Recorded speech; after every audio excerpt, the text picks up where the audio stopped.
Hello, welcome to our Red Tara Contemplation and Practice group. I hope everybody's well tonight.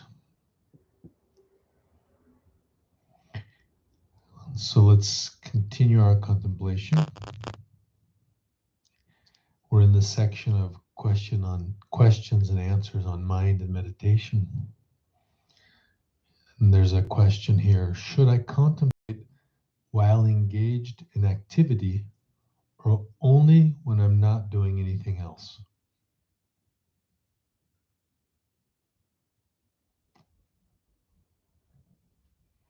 Should I contemplate while engaged in activity or only when I'm not doing anything else? Rinpoche responds, try to apply contemplation to your activity.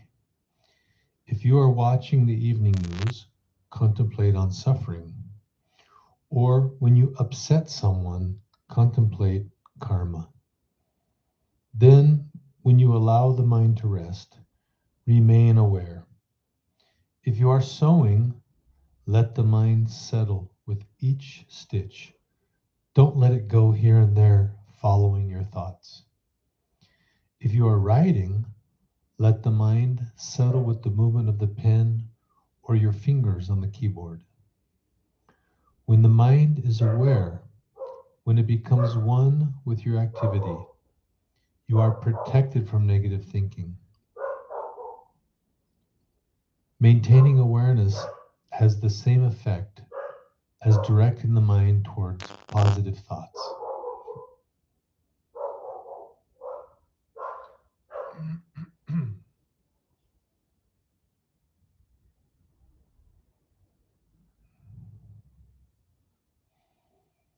When the mind is aware, when it becomes one with your activity, you are protected from negative thinking.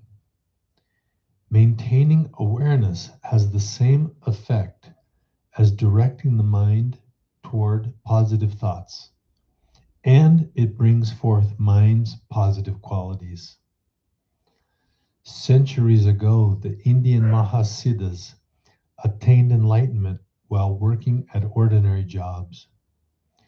Some meditated while they pounded sesame seeds, others while they played musical instruments, dug ditches, or wove fabric. Regardless of what we do outwardly, bringing awareness to all of our activities is meditation. It's not enough to do an hour or two of formal meditation in the morning and then let the mind run wild the rest of the day. In a tug of war, if two people are challenged by 22, who's going to win? We need to practice as much as we can, contemplating or relaxing for short periods, many times throughout the day. Whenever we realize we have forgotten to do so, we bring the mind back.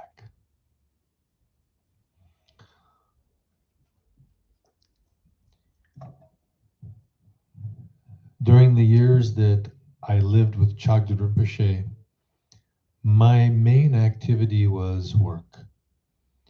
In fact, I really see that working has been a very large percentage of my spiritual path, which is something that I didn't necessarily expect when I started to get interested in meditation and Buddhism. Rinpoche needed workers with young, strong bodies with some skill set because he had big plans and ambitions.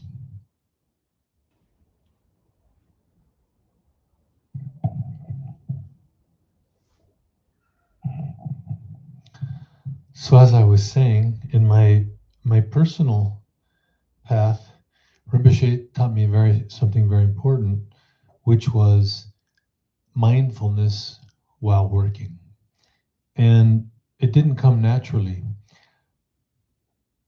I remember on many occasions, I would be in his room, sometimes just passing through, receiving instructions on the next project, And he would stop and he would look at me and say, "Are you meditating while you're working?" And when I was completely honest, I would say, "Not really, Rinpoche."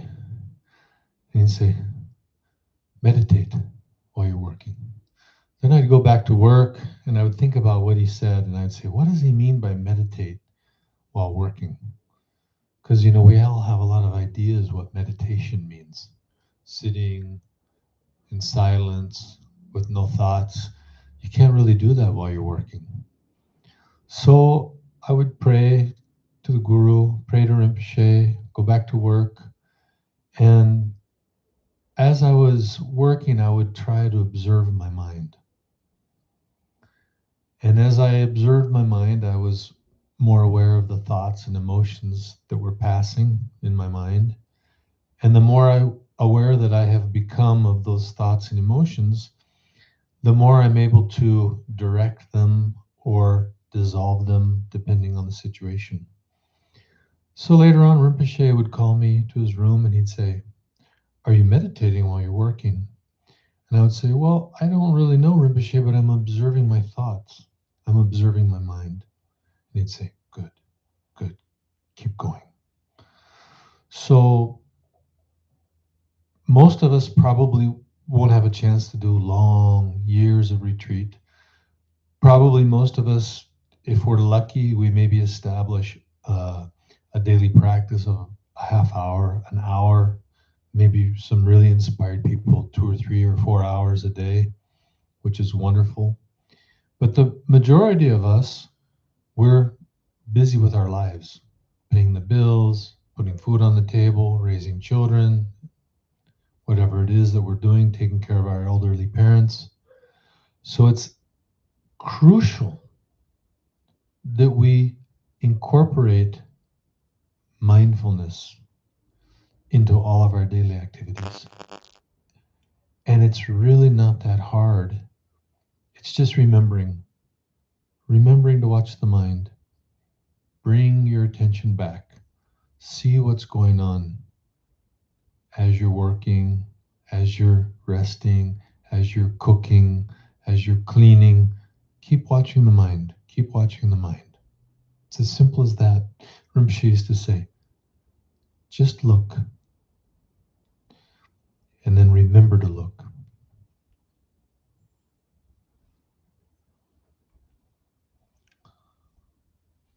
And of course, as we develop mindfulness in our daily activities, it enhances our practice. And vice versa, as we establish a formal practice, it definitely enhances our mindfulness during the day. So the two things go hand in hand.